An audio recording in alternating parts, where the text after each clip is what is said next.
नमस्कार विद्यार्थी मित्रों, acid base property CCCA 302 unit 1 BSc sem 3 ના MCQ પાર્ટ 2 માં આપનું હાર્દિક સ્વાગત છે।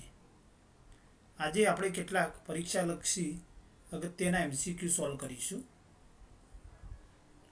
પ્રશ્ન નંબર 1, નીચે આપેલા એસિડ સંયોજનોને તેમની એસિડિક પ્રબળતાના યોગ્ય ક્રમમાં કઈ રીતે ગોઠવી શકાય? 4 એસિડ આપેલા છે। P એસિટિક એસિડ, ક્યુમાં આપેલો છે એસિટિક એસિડના હાઇડ્રોજનનું મિથોક્સી સમૂહ વડે વિસ્થાપન થયેલું છે, એટલે કે કાર્બોક્સિલ સમૂહ ધરાવતા કાર્બન ઉપરથી એક હાઇડ્રોજનનું વિસ્થાપન થયેલું છે। આરમાં ટ્રાયફ્લોરો એસિટિક એસિડ આપેલ છે। એસની અંદર ડાયમિથાઇલ એસિટિક એસિડ આપેલ છે। કાર્બોક્સિલિક એસિડની અંદર ઇલેક્ટ્રોન આકર્ષક સમૂહની હાજરીથી એસિડિકતામાં વધારો થાય છે, જ્યારે ઇલેક્ટ્રોન દાતા સમૂહની હાજરીથી એસિડિકતામાં ઘટાડો થાય છે। અહીં OCH3 સમૂહ અને ફ્લોરો સમૂહ એ ઇલેક્ટ્રોન આકર્ષક સમૂહ છે। પરિણામે Q અને R માં એસિટિક એસિડ કરતો એસિડિકતામાં વધુ હશે, જ્યારે મિથાઇલ સમૂહ ધરાવતા એટલે કે ડાયમિથાઇલ એસિટિક એસિડમાં મિથાઇલ સમૂહ ઇલેક્ટ્રોન દાતા સમૂહ હોવાથી કાર્બોક્સિલિક એસિડના સંયુગ્મી બેઝની સ્થિરતામાં ઘટાડો કરે છે। પરિણામે S એ સૌથી નિર્બળ બેઝ થશે। S કરતો Pની એસિડિકતા વધુ હશે। S કરતો Pની એસિડિકતા વધુવાળો ઓપ્શન A અને C છે। OCH3 સમૂહ કરતો ફ્લોરો સમૂહ, અહીં ત્રણેય હાઇડ્રોજનનું ઇલેક્ટ્રોન આકર્ષક સમૂહ વડે વિસ્થાપન થયેલું છે। પરિણામે ટ્રાયફ્લોરો એસિડિક એસિડ એ સૌથી વધુ પ્રબળ એસિડ થશે। પરિણામે Q કરતો Rની એસિડિકતા વધુ હશે। પરિણામે એસિડિકતાનો ક્રમ S કરતો Pની, P કરતો Q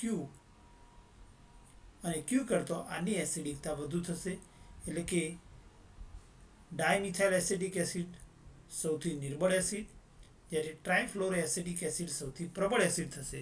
પરિણામે પ્રશ્ન 1 નો સાચો જવાબ છે ઓપ્શન A। પ્રશ્ન 2, નીચેના એમાઇન સંયોજનો માટે બાષ્પાવસ્થા બિનજલીય દ્રાવણમાં બેઝિકતાનો સાચો ક્રમ કયો છે? મિત્રો, એલિફેટિક એમાઇનમાં તેમની જલીય દ્રાવણમાં બેઝિકતા માટે બે પરિબળો, સોલ્વેશન અને ઉત્પન્ન થયેલા સંયુગ્મી એસિડ એટલે કે આયનની સ્થિરતા ઉપર રહેલો છે, જ્યારે બાષ્પાવસ્થામાં સોલ્વેશનની કોઈ અસર થતી નથી। અહીં મિથાઇલ એમાઇન, ડાયમિથાઇલ એમાઇન અને ટ્રાયમિથાઇલ એમાઇન આપેલ છે। મિથાઇલ એમાઇન કરતો ડાયમિથાઇલ એમાઇન, ડાયમિથાઇલ એમાઇન કરતો ટ્રાયમિથાઇલ એમાઇનમાં ઇલેક્ટ્રોન દાતા સમૂહની સંખ્યા વધુ છે। બેઝિકતા એ ઇલેક્ટ્રોન યુગ્મ પ્રાપ્ત થવાની વૃત્તિ પર આધારિત છે, એટલે કે જ્યારે એસિડ સાથે પ્રક્રિયા કરવામાં આવે છે ત્યારે નાઇટ્રોજન ઉપરનું ઇલેક્ટ્રોન યુગ્મ સહેલાઈથી પ્રાપ્ય હોય તો તે એમાઇન સૌથી વધુ બેઝિક બનશે। મિથાઇલ એમાઇન કરતો ડાયમિથાઇલ એમાઇન અને ડાયમિથાઇલ એમાઇન કરતો ટ્રાયમિથાઇલ એમાઇનમાં ક્રમશઃ મિથાઇલ સમૂહની સંખ્યા એટલે કે ઇલેક્ટ્રોન દાતા સમૂહની સંખ્યા વધતો નાઇટ્રોજન ઉપર ઇલેક્ટ્રોન ઘનતા વધે છે, અને નાઇટ્રોજન ઉપરનું ઇલેક્ટ્રોન યુગ્મ એસિડ સાથેની પ્રક્રિયા દરમિયાન પ્રોટોનેશન માટે સહેલાઈથી પ્રાપ્ય બને છે। પરિણામે મિથાઇલ એમાઇન કરતો ડાયમિથાઇલ એમાઇન અને ડાયમિથાઇલ એમાઇન કરતો ટ્રાયમિથાઇલ એમાઇનની બાષ્પ અવસ્થામાં એટલે કે ગેસિયસ ફોર્મમાં બેઝિકતા વધુ છે। પરિણામે પ્રશ્ન 2 નો સાચો જવાબ છે ઓપ્શન B। પ્રશ્ન 3, એમોનિયા, મિથાઇલ એમાઇન અને ડાયમિથાઇલ એમાઇન માટે બેઝિકતાનો ઉતરતો ક્રમ જણાવો। અહીં બેઝિકતાના ઉતરતા ક્રમ એટલે કે અહીં દ્રાવણમાં એટલે કે જલીય દ્રાવણમાં બેઝિકતાનો ક્રમ શોધવાનો છે. જલીય દ્રાવણમાં જ્યારે એસિડ સાથેની પ્રક્રિયાથી અહીં આયન ઉત્પન્ન થાય છે, ધન વીજભારિત આયન, ત્યારે એ ઉત્પન્ન થયેલા સંયુગ્મી એસિડ સાથે પાણીના અણુઓ વીંટળાયેલા હોય છે અને સંયુગ્મી એસિડ સાથે પાણીના અણુઓ એટલે કે સોલ્વેશન વધુ તેમ સ્થિરતા વધુ એટલે કે ઉત્પન્ન થયેલા સંયુગ્મી એસિડની સ્થિરતા એ સોલ્વેશન અને અવકાશી અવરોધ પર આધારિત છે. અહીં એમોનિયા કરતો મિથાઇલેમાઇન અને મિથાઇલેમાઇન કરતો ડાયમિથાઇલેમાઇન અને ડાયમિથાઇલેમાઇન કરતો ટ્રાયમિથાઇલેમાઇનમાં ઉત્પન્ન થતા સંયુગ્મી એસિડની સ્થિરતા વધુ હોવી જોઈએ, પરિણામે ક્રમશઃ બેઝિકતા વધવી જોઈએ. પરંતુ અહીં ટ્રાયમિથાઇલેમાઇનમાં મિથાઇલ સમૂહની સંખ્યા વધુ હોવાથી અહીં અવકાશી અવરોધને લીધે સોલ્વેશન પૂરતા પ્રમાણમાં થતું નથી, એટલે કે પાણીના અણુઓ પૂરતા પ્રમાણમાં વીંટળાયેલા હોતા નથી. પરિણામે એમોનિયા કરતો મિથાઇલેમાઇન ને મિથાઇલેમાઇન કરતો ડાયમિથાઇલેમાઇન અને ડાયમિથાઇલેમાઇન કરતો ટ્રાયમિથાઇલેમાઇનની બેઝિકતા વધુ હોવાને બદલે ટ્રાયમિથાઇલેમાઇનની બેઝિકતા એ મિથાઇલેમાઇન કરતાં ઓછી છે. પરિણામે બેઝિકતાનો સાચો ક્રમ એમોનિયા કરતો ટ્રાયમિથાઇલેમાઇન, એના કરતાં મિથાઇલેમાઇન અને ડાયમિથાઇલેમાઇનની બેઝિકતા જલીય દ્રાવણમાં જોવા મળે છે. પરિણામે અહીં એમોનિયા, મિથાઇલેમાઇન અને ડાયમિથાઇલેમાઇનની બેઝિકતાનો સાચો ક્રમ થશે ઓપ્શન સી. પ્રશ્ન 4, મોનો, ડાય અને ટ્રાય ઇથાઇલેમાઇનની જલીય દ્રાવણમાં બેઝિકતાનો સાચો ક્રમ કયો છે? તો અહીં ઇથાઇલેમાઇન કરતો ડાયઇથાઇલેમાઇન અને ડાયઇથાઇલેમાઇન કરતો ટ્રાયઇથાઇલેમાઇનમાં ક્રમશઃ ઇલેક્ટ્રોન દાતા ઇથાઇલ સમૂહની સંખ્યા વધતો બેઝિકતામાં વધારો થવો જોઈએ, પરંતુ ટ્રાયઇથાઇલેમાઇનમાં અવકાશી અવરોધને કારણે સોલ્વેશન પૂરતા પ્રમાણમાં થતું નથી. પરિણામે ઉત્પન્ન થયેલા સંયુગ્મી એસિડની સ્થિરતા એ ડાયઇથાઇલેમાઇનના સંયુગ્મી એસિડ કરતાં ઘટે છે. પરિણામે બેઝિકતામાં ઘટાડો થાય છે. પરિણામે બેઝિકતાનો સાચો ક્રમ થશે ઇથાઇલેમાઇન કરતો ટ્રાયઇથાઇલેમાઇન અને ટ્રાયઇથાઇલેમાઇન કરતો ડાયઇથાઇલેમાઇનની બેઝિકતા વધુ છે. પરિણામે પ્રશ્ન 4નો સાચો જવાબ છે ઓપ્શન સી. પ્રશ્ન 5, નીચેના પૈકી કયો પ્રબળ બેઝ છે? એરોમેટિક એમાઇન, જેમાં ની બેઝિકતા એ એલિફેટિક એમાઇન કરતાં વધુ છે. અહીં ઓપ્શન એમાં એનિલિન, એન મિથાઇલ એનિલિન અને ઓર્થો મિથાઇલ એનિલિન આપેલ છે. એટલે કે અહીં એમાઇન NH2 સમૂહનો નાઇટ્રોજન એ ચક્રના કાર્બન સાથે જોડાયેલો છે. એટલે કે A, B અને C એ ત્રણેય એરોમેટિક એમાઇન છે. જ્યારે ઓપ્શન ડીની અંદર બેન્ઝાઇલ એમાઇન આપેલ છે, જેમાં એમાઇન સમૂહ એ CH2 એટલે કે ચક્રના કાર્બન સાથે જોડાયેલો નથી, પરંતુ ઉપશાખાના કાર્બન સાથે જોડાયેલો છે. બીજા અર્થમાં ડી એ એલિફેટિક એમાઇન છે અને એરોમેટિક એમાઇન કરતો એલિફેટિક એમાઇનમાં નાઇટ્રોજન ઉપરનું અબંધકારક ઇલેક્ટ્રોન યુગ્મ સંસ્પંદનમાં ભાગ લેતું ન હોવાથી એસિડ સાથેની પ્રક્રિયા દરમિયાન પ્રોટોનેશન માટે સહેલાઈથી પ્રાપ્ય છે. જ્યારે ચક્ર સાથે સીધા જોડાયેલા નાઇટ્રોજન ઉપરનું અબંધકારક ઇલેક્ટ્રોન યુગ્મ સંસ્પંદનમાં ભાગ લેતું હોવાથી પ્રોટોનેશન એસિડ સાથેની પ્રક્રિયા દરમિયાન પ્રોટોનેશન માટે સહેલાઈથી પ્રાપ્ય નથી. બીજા અર્થમાં એલિફેટિક એમાઇનની બેઝિકતા એ એરોમેટિક એમાઇનની બેઝિકતા કરતાં વધુ હોય છે. પરિણામે ઓપ્શન ડીમાં આપેલ બેન્ઝાઇલ એમાઇન એ સૌથી વધુ પ્રબળ બેઝ થશે. પરિણામે પ્રશ્ન 5નો સાચો જવાબ છે ઓપ્શન ડી. પ્રશ્ન 6, નીચેનામાંથી કયું સંયોજન સૌથી ઓછું બેઝિક છે? એમાઇનની બેઝિકતા એ તેમાં હાજર રહેલ ક્રિયાશીલ સમૂહ પર છે. ઇલેક્ટ્રોન દાતા સમૂહની હાજરીથી એરોમેટિક એમાઇનની બેઝિકતામાં વધારો થાય છે, જ્યારે ઇલેક્ટ્રોન આકર્ષક સમૂહની હાજરીથી બેઝિકતામાં ઘટાડો થાય છે. અહીં એનિલિન કરતો ઇલેક્ટ્રોન દાતા સમૂહ ધરાવતા પેરામિથોક્સી એનિલિન અને પેરામિથાઇલ એનિલિન એ વધુ પ્રબળ બેઝ છે, જ્યારે ઓપ્શન બીમાં દર્શાવેલ પેરા એમિનો બેન્ઝોઇક એસિડ એ ઓછું બેઝિક છે. પરિણામે પ્રશ્ન 6નો સાચો જવાબ છે ઓપ્શન બી, કે જેમાં તે બીમાં દર્શાવેલ સંયોજનની બેઝિકતા ઓછી છે. પ્રશ્ન 7, નીચે આપેલા વિધાનો પૈકી કયું વિધાન સાચું છે? બેન્ઝોઇક એસિડ કરતાં ઓર્થોક્લોરો બેન્ઝોઇક એસિડની એસિડિકતા ઓછી છે. ઓર્થોક્લોરો એટલે ક્લોરો સમૂહ એ ઇલેક્ટ્રોન આકર્ષક સમૂહ છે અને ઇલેક્ટ્રોન આકર્ષક સમૂહની હાજરીથી એસિડિકતામાં વધારો થાય છે. એટલે કે ઓર્થોક્લોરો બેન્ઝોઇક એસિડ એ બેન્ઝોઇક એસિડ કરતાં પ્રબળ એસિડ છે. પરિણામે બેન્ઝોઇક એસિડ કરતાં ઓર્થોક્લોરો બેન્ઝોઇક એસિડની એસિડિકતા ઓછી હોય છે તે વિધાન ખોટું છે. પેરાનાઇટ્રો એનિલિન કરતાં એનિલિનની બેઝિકતા ઓછી હોય છે. નાઇટ્રો ઇલેક્ટ્રોન આકર્ષક સમૂહની હાજરીથી બેઝિકતામાં ઘટાડો થાય છે. એટલે કે એનિલિન કરતાં પેરાનાઇટ્રો એનિલિન ઓછો બેઝિક છે, જ્યારે અહીં પેરાનાઇટ્રો એનિલિન કરતાં એનિલિનની બેઝિકતા ઓછી છે તેવું દર્શાવેલ છે. પરિણામે ઓપ્શન બીમાં દર્શાવેલ વિધાન પણ ખોટું છે. ઓપ્શન સી, ઓર્થોમિથોક્સી એનિલિન એ એનિલિન કરતાં નિર્બળ બેઝ છે. ઇલેક્ટ્રોન દાતા સમૂહની હાજરીથી બેઝિકતામાં વધારો થાય છે. ઓર્થોમિથોક્સી એનિલિનમાં મિથોક્સી સમૂહ એ ઇલેક્ટ્રોન દાતા સમૂહ હોવાથી એનિલિન કરતાં ઓર્થોમિથોક્સી એનિલિન એ વધુ પ્રબળ બેઝ છે. પરિણામે ઓર્થોમિથોક્સી એનિલિન એ એનિલિન કરતાં નિર્બળ બેઝ છે તે વિધાન ખોટું છે. ઓપ્શન ડી, ઇથાઇલેમાઇન કરતાં એનિલિન નિર્બળ બેઝ છે.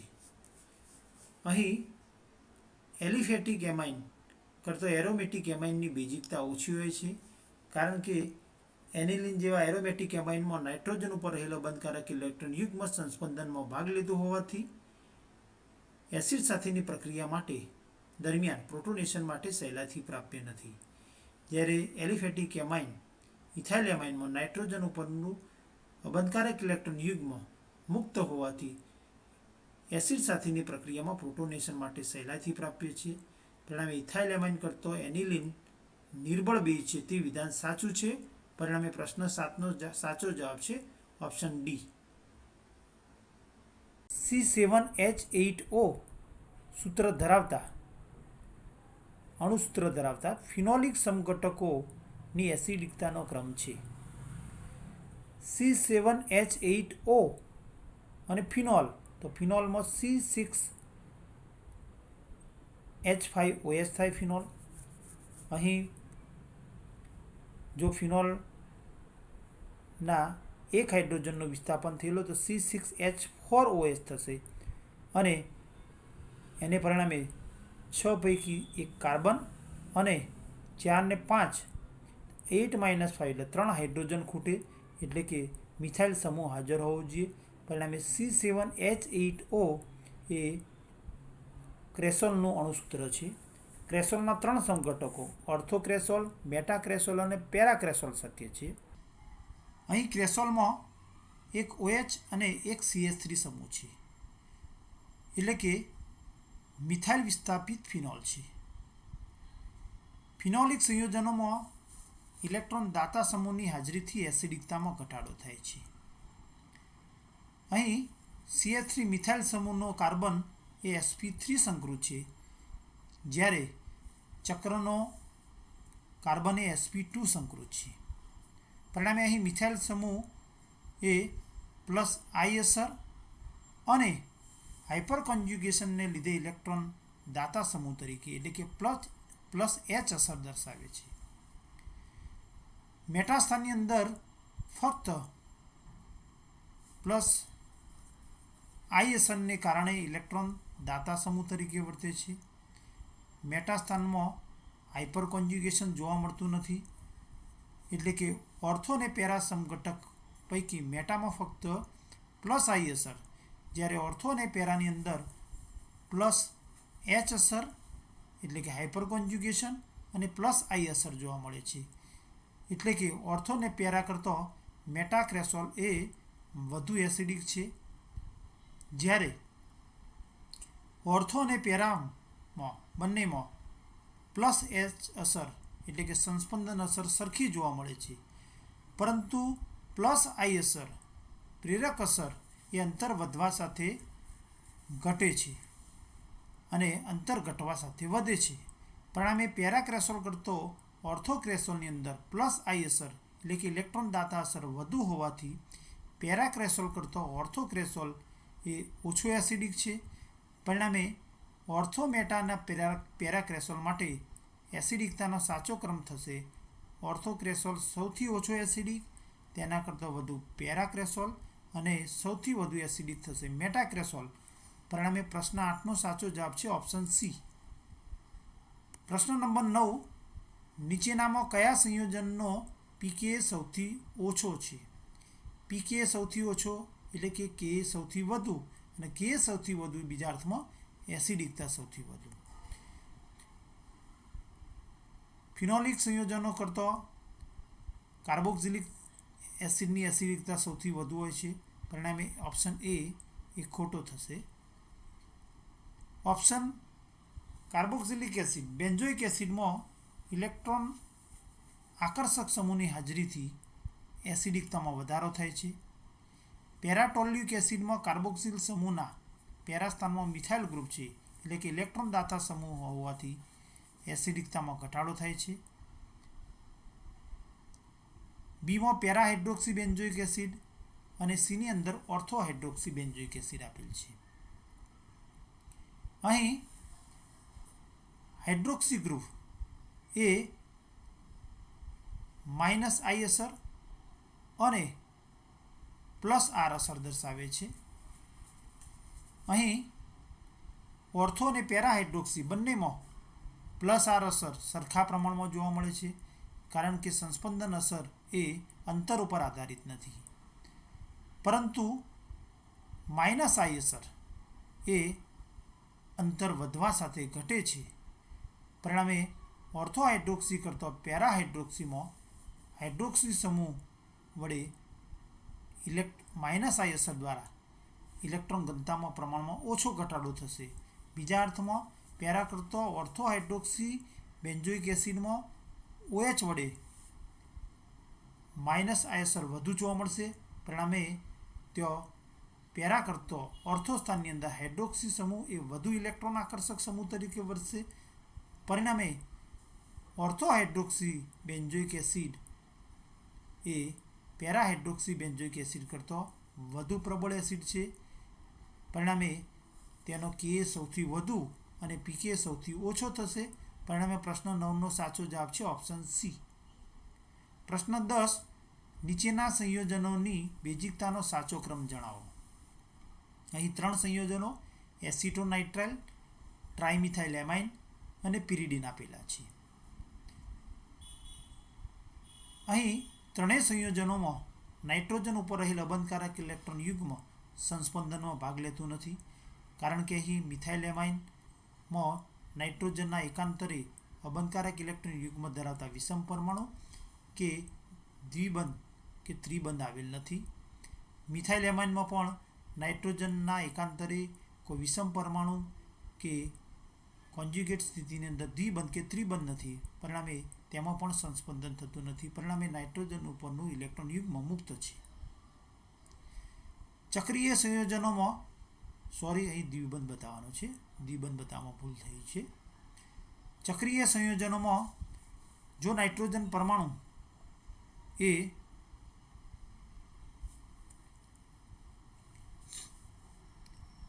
દ્વિબંધ સાથે જોડાયેલો હોય તો તે સંસ્પંદનમાં ભાગ લેતો નથી. પરિણામે પિરિડીનમાં પણ નાઇટ્રોજન ઉપરનું અબંધકારક ઇલેક્ટ્રોન યુગ્મ સહેલાઈથી પ્રાપ્ય છે. પરિણામે અહીં ત્રણેયમાં નાઇટ્રોજન ઉપરનું ઇલેક્ટ્રોન યુગ્મ મુક્ત હોવાથી બેઝિકતા માટે નાઇટ્રોજનના સંકરણને આધારે સાપેક્ષ બેઝિકતા નક્કી કરી શકાશે.